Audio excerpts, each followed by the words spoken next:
I have a command for you today to obey. A C, orange. C to obey, a command to obey. Do your duty. As always, I encourage you to read the text yourself and try to find your own space within the text. But I've given you one today that I've found. Do your duty. We're going to get into the nitty gritty of the tribes. In particular, we're going to look at the sub tribes, the clans of the tribe of Levi, and that is the Merarites, the Kohathites, and the Gershonites. Now, you don't have to know this nitty gritty, but I've told you, my chair keeps falling down here.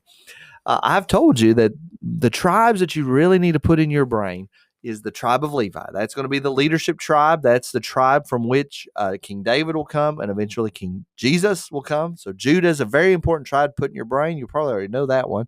Another one would be the tribe of Levi, because that is the priestly tribe that is guarding the temple and in charge of teaching everybody the rules of God, the laws of God. So those are good tribes put in your head, and we're going to go into the nitty-gritty of the sub-tribes, the clans of the tribe of Levi. And in here we see that each of them had their particular duty when it came to the tabernacle, because you see the Israelites had to travel in the wilderness and they had to pack up the tabernacle.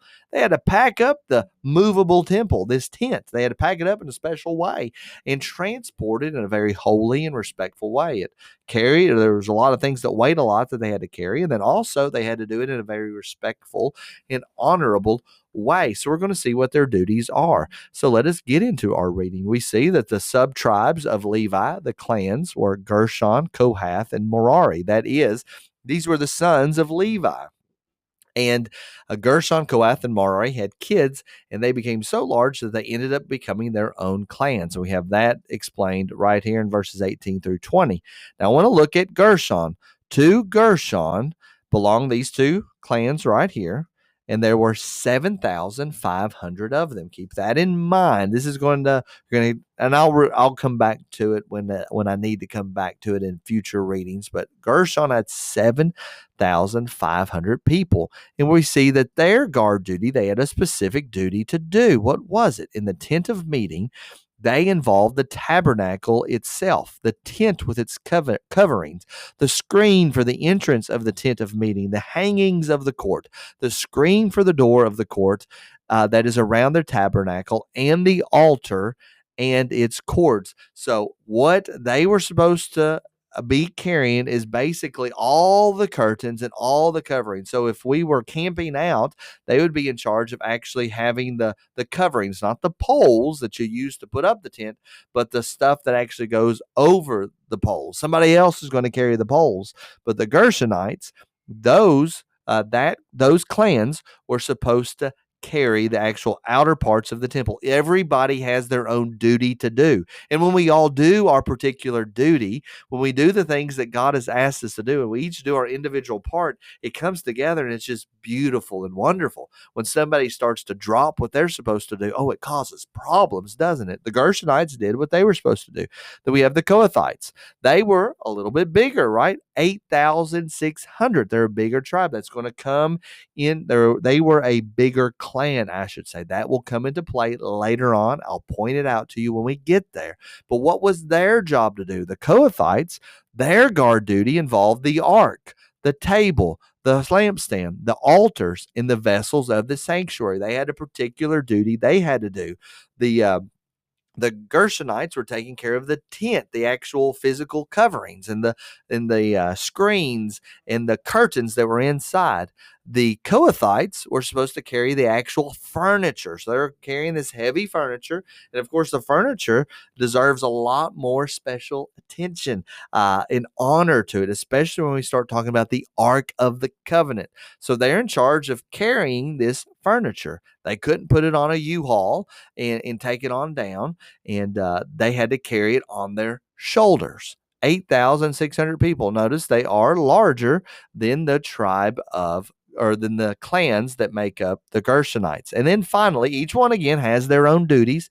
When everybody does what they're supposed to do, it's a wonderful, beautiful thing. And here it is now. We have now come to the Merarites, the clans that fall under Merari, and they numbered 6,200. So notice they are smaller than Kohath, and they are also smaller than the Gershonites. They are the smallest of the tribes, 6,200. And what was their appointed guard duty? Their appointed guard duty of the sons of Merari involved the frames of the tabernacle, the bars, the pillars, the bases, and all their accessories. They were the ones carrying the poles of the tent of meeting. And everybody had their own duty to do, and everybody does what they're supposed to do. It's a beautiful, wonderful thing. It's wonderful in the family. It's wonderful in the church. It's wonderful in the workplace when you know what you're supposed to do and you do it well. When somebody starts slacking and doesn't do what they're supposed to do, oh, it causes all kinds of problems. And then finally, Moses and Aaron and his sons were supposed to do what? They were supposed to guard the sanctuary themselves. These were going to be the actual priests that were going to offer the sacrifices, and they were going to be the ones that were going to represent Israel to God in the temple worship. And remember, I am not a priest. We use that language very carefully. I'm a pastor. I'm an under shepherd of Jesus Christ. I help you, but I'm not a priest. I don't stand in between you and God. No, your priest is Jesus himself. In fact, the Bible even says that all Christians are priests, that God has put together this holy priesthood. And so you do not need some sort of mediary between you and God, because Jesus is your great high priest. And then we all as Christians are priests. So you don't have to come to me in order to get to God. That is a key Protestant teaching and a key Baptist teaching. So I'm not a priest, I'm a pastor. And then we see finally the entire tribe of Levi was 22,000. So what's your duty? What do you need to do today? Why don't you go do it? Why don't you be obedient to the Lord? So it's a wonderful thing in the workplace, the home, or the church, or wherever it may be. May God bless you, and I'll see you in the next video.